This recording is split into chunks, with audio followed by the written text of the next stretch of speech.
I would just like to note, he isn't drunk.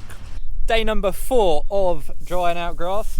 I just come to the field, found a nice thick spot, turn the hay over, and then we're going to do our test, find a node.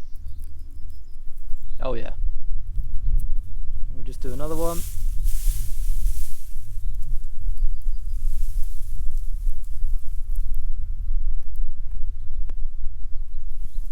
She's dry, which means it's baling time.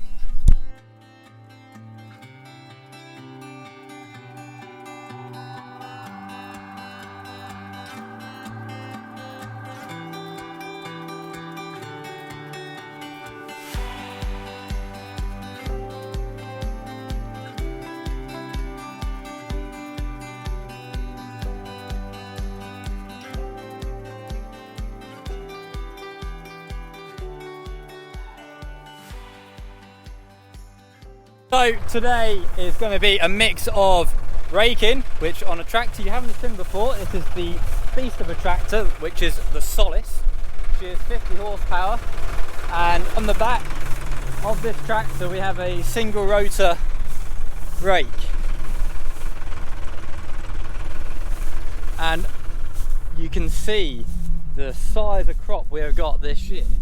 It's absolutely mad. It's actually up to my knee, and yes, I am wearing rather short hot pants, but we're putting it into these nice rows ready for the baler, raking up all the grass that's been on the deck. You can see how much moisture is still in the ground, because the regrowth of the grass as well is mad. Like, look at that, this is all fresh growth. That's 4 days, so yeah. If I were to put fertiliser down, like nitrogen, I'd probably end up getting another cut. But with the rate that nitrogen costs, it's not worth it. So let me just talk you through the machine. We have all these tines here, and they swing around like so, raking up the hay. So we just drag that through, and then it pushes it all the way round that skirt, and it will leave it in these nice rows.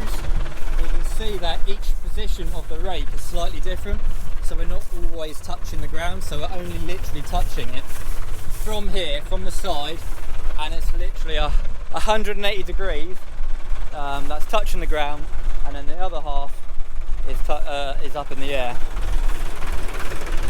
Now with a single rotor rake, we go down one side, leaving a smaller swath, smaller row. You can see the grass is still on the ground. I then come back on myself, pushing up that section of grass. Because you can get a twin rotor rake, quad rotor rake, you can even get 6 rotors, but I don't need that. This is an absolute time saver. But I'm really impressed, and it smells so good.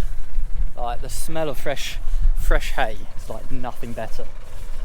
I do love this part of the job because it is so satisfying. I swear, like, everything to do with hay is so satisfying when it goes well. Like, look how nice and cool that looks. So we're just doing our first run now, so you can kind of see the size difference of this swap compared to that one. So after we've done this run, we'll just turn around, head back down the same swath, and then hopefully, God, that line is far from straight. Far from straight. Last year I got it nice, but I didn't have to film anything then. And now we're going back down that same run, and you can see just how clean this rake is, like bringing up all that grass. It is one of the most satisfying jobs, I think. But I've never seen a crop this good. Like, last year I thought was pretty good, we broke records then. This year we're going to break that record again. Reason for that is it's just been really warm, really wet, probably not as warm as what you think it needs to be, but as long as the ground temperature is above 7 degrees, grass is going to grow. I think I'm right by saying that. If not, please do correct me, but I'm pretty sure as soon as it gets to about 7 degrees, that's when grass growth starts. So when the rake lifts up on that lever there, we have proper manual gears, and then we just flip it around. You kind of see where it was flat as well, where the mower hasn't done quite a good job. Okay. To forward. So this is essentially Dad's tractor, because he understands how this one works, whereas mine's a bit more complicated. Like, mine hasn't got gears or anything, so he kind of likes something that's got levers. But again, it's just the grass growth in here is phenomenal. Yeah, that's why it went flat.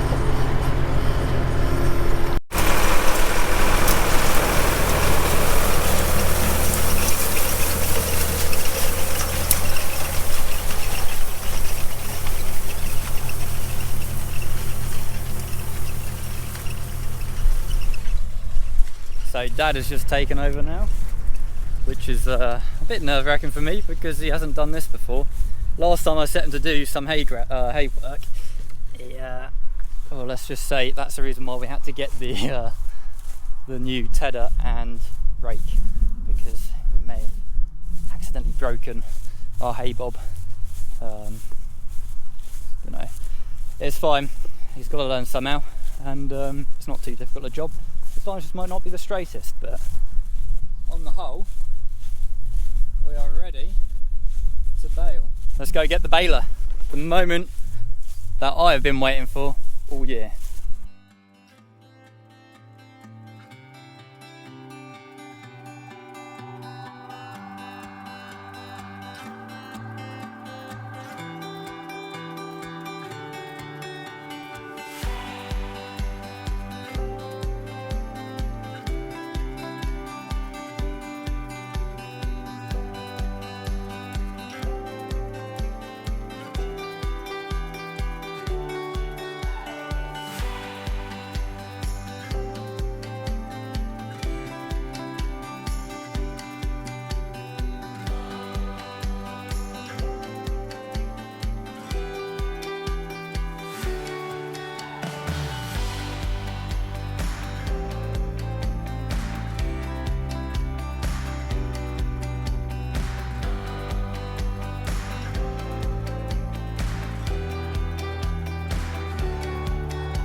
That's right, we've gone with a round baler. We've got a New Holland DR 7070, and I've just churned out the first bale, and it's a good 6 foot tool.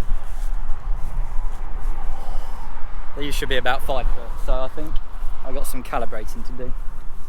But on the whole, pretty nice bale shape. I think it's going to be worth a fair bit of money, this one. Good evening. I've been given the camera, aren't I lucky? Haymaking. We've been at it, well, Ben's been at it all evening. It's what, 20 past 8. We are now just about had our wobblies. We've had our moments. Ben's thrown his toys out the pram, but all is good now. You can probably hear him in the background. We are now doing round bales. It's the first time that we're doing it at Lagness Farms, and to be honest with you, it's going pretty well. We've had a supersized bale, 2 little bales, but the rest of them look like this.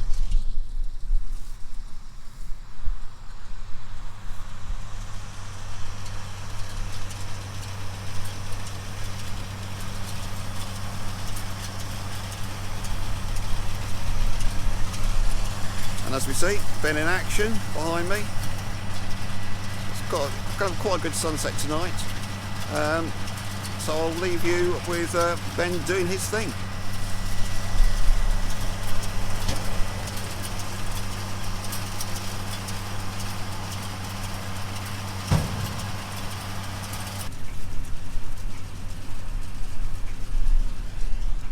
would just like to note, he isn't drunk.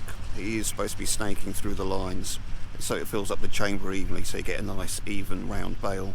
So yeah, if you see him wobbling around, it's not because he's not able to drive straight, it's for a proper purpose.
So that's right, we've got a new baler. We'll see the old one tomorrow, because we'll get that out tomorrow. But we've gone for a round baler this year, mainly because it's just to speed us up, because when there's just two of us, it takes a while, doesn't it? Yeah, and it's graft. Yeah, and it's graft with the two-string conventional bales. But yeah, this one's just come out, and for some reason it's only wrapped half of it. But the bale is formed in here. All these spin around, the belts all spin around, and it creates this core in the middle. And once that core has been made, you can then start looping round. And in the baler, we've got two bale size sensors, which is there and there. And we've got it set to about, what? Yeah, well, probably just 4.5 foot, I reckon. And that's kind of the size we want to go for, because we still want it to be manoeuvrable by hand. These are equines. But the bale comes out as the tailgate lifts up. It gets fed through here. We've got these pickup tines here, and this spins round, goes over those knives to collect it in, and then once the cycle is finished, the net wrap then goes into play.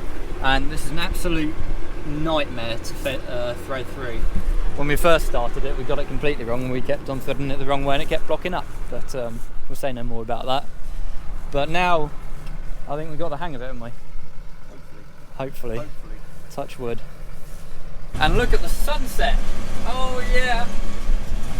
So I love doing this still when in the evening. It's always good views. So the baler is controlled by this Bale Command Plus computer. Your guess is as good as mine. I've got no idea what that means. And yeah, it started off really, and I mean really badly. I didn't want to like film the start of it just because I needed to get my head around it, because obviously this is important. But now we've got some bales. Now I think Dad has just explained why I'm snaking, and that is because on the bar here, on the screen here, it's got levels, and we got to make sure we try and fill them evenly. So now it's constantly beeping at me. I know it's stopped. That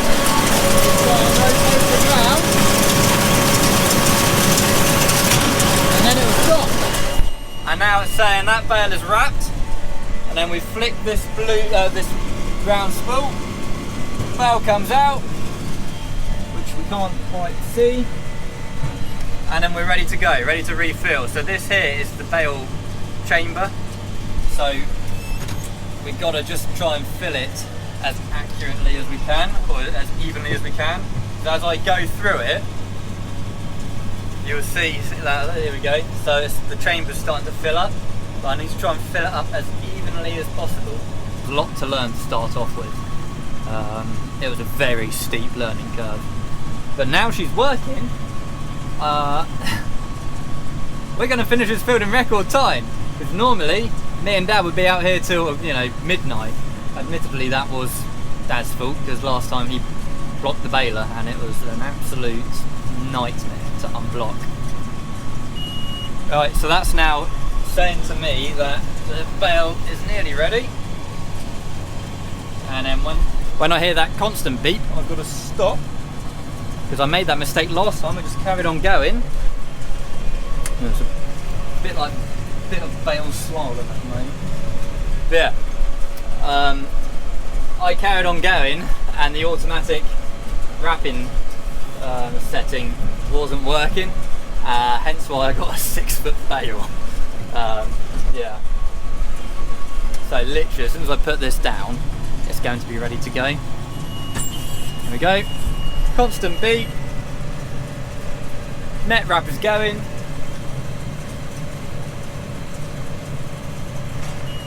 Net wrap stopped. Baler's out. And tailgate is down. And then that little beep is a sign that's to say, yep, you can get going now. So yeah, I'll tell you what though, once I sussed this out, it's actually been quite a dream. It was just very stressful. I cannot tell you. But tomorrow I shall show you the last bit of baling. We're going to do it again in this field, because we've still got the conventional baler, so I'll talk you through that. It's a slightly different setup. Yeah, we still have a market for little square bales, which is an arse, but you know, that's sometimes what people like. So there we go. So literally, you'll just start wrapping automatically, and then it will stop. Like so. Lift the tailgate up. Hear the bang. Baler's out. And it's that easy. It's that easy, but you can see in the cab here, because of where we kept on blocking it up, because of where we weren't feeding it properly, just kept on blocking up, which is not ideal. But yeah, we'll finish this field and then I'll chat back with you. And that is it. This field is complete, apart from a few lines over there. As I say, we're gonna conventionally bale them tomorrow. I could do it tonight, but I can feel there's a bit of moisture in the air now. This is the last bale we just did pull out. It's slightly bigger, but I thought there's no point having a smaller bale for the sake of another line. So, but yeah, that one's probably about 5 foot, but majority of them are that size, so just over 4 foot. But I'm very, very happy with how that's turned out now. All the stress, all worth it now. Now that my bales are all done. But look at that, perfect bale that. Absolutely perfect. Some of them I have noticed are a little bit slopey, where I haven't quite filled the chamber up correctly. Like this one here, you can kind of see it just slopes down ever so slightly. But again, there's no real issue with that. I'm over the moon that we've done that. But if you look back at the mowing video, where it was flat and where the mower was struggling, this is how it cut it. Just left it long, which is a bit annoying because I quite like a nice clean finish, but you can really see where it was laying flat. There was nothing much I can really do. So overall, that baler, after I got used to it, yeah, I'm very, very happy with it. I think that was a good purchase. We can now do a lot more in the same sort of time frame because as you'll see tomorrow, the conventional baler, it is like literally the worst. You know, there's a reason why we call them idiot bricks, because you've got to be an idiot to make them, which Muggins over here is. But we'll see it tomorrow. Oh, hopefully it's not going to be a long video. I don't want to bore you too much, but yeah. And we still have a bit of net wrap left, which is good.